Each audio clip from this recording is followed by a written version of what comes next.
جو شخص زنا میں مبتلا ہو جاتا ہے آخرت میں اس کی جو سزا ہے ہی ہے، کیونکہ آخرت میں کیا سزا ہوگی، زانی مرد اور زانی عورتوں کی، ہمیں حدیث سے یہ پتہ لگتا ہے کہ ایسے مردوں اور عورتوں کے لیے اللہ تعالیٰ نے جو عذاب رکھا ہے وہ کیا ہے کہ ایک تنور کی شکل میں ایک بڑا سا تنور ہوگا جس کے اندر آگ جل رہی ہوگی، اور اس کے اندر زانی مرد اور زانی عورتیں بغیر کپڑوں کے ننگے ہوں گے، اس کے اندر ڈالے جائیں گے، اور وہ آگ انہیں عذاب دے رہی ہوگی، اور وہ تنور سے آگ اوپر اٹھے گی، اور جب وہ تنور کے بالکل منہ پہ آ جائیں گے، ان کو لے کے باہر آنے والے ہیں، وہ تو واپس آگ نیچے چلی جائے گی، اور پھر ان کا عذاب وہیں سے شروع ہوگا، اور یہ ان کے ساتھ ہوتا رہے گا۔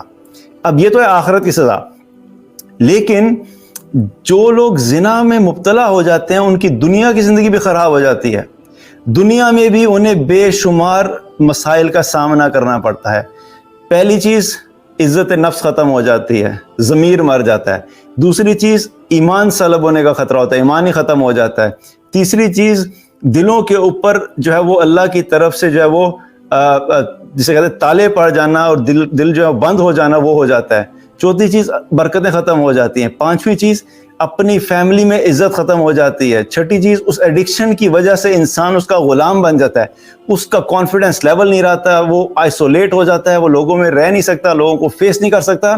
ایک عجیب قسم کی اس کی زندگی ہوتی ہے، نہ اس کی زندگی میں سکون ہوتا ہے، نہ راحت ہوتی ہے، نہ کانفیڈنس ہوتا ہے، بس ایک چور کی طرح وہ چھپ کے زندگی گزار رہا ہوتا ہے، اپنی ذات میں خود ہی ڈوبتا رہتا ہے اور ڈوب ڈوب کے مر جاتا ہے۔ تو یہ بہت سارے نقصانات ہیں، وہ ایک اگر حکم پورا نہیں ہوگا تو اس کے پیچھے بہت سارے نقصانات ہیں۔ فیملی سسٹم تباہ ہو جاتے ہیں، آگنے والی نسلیں تباہ ہو جاتی ہیں، شادی کی طرف رغبت نہیں رہتی، بہت سارے ایسے پرابلمز ہیں جو کہ صرف اس ایک آیت کے اوپر عمل نہ کرنے کی وجہ سے جو ہے وہ انسان کو فیس کرنا پڑتا ہے۔ تو یہ ایک مثال میں نے دی، اس لیے دی کہ قرآن میں اللہ سبحانہ تعالیٰ نے جو بھی ہمیں احکامات دیے ہیں، اللہ کے ہر حکم کے پیچھے ایک پوری دنیا ہے، وہ ہمیں سمجھ نہیں آ رہی ہوتی کئی دفعہ، لیکن جب انسان اس آیت کے اوپر عمل کرتا ہے، اگر نیکی والی آیت ہے تو اس کے فائدے اور ثمرات اس کو نظر آنا شروع ہو جاتے ہیں۔ جب وہ گناہوں کی طرف چلا جاتا ہے جس سے اللہ نے منع کیا ہے، تو پھر اس کے نقصانات اس شخص کو نظر آتے ہیں جو کہ اس چیز میں ڈل جاتا ہے۔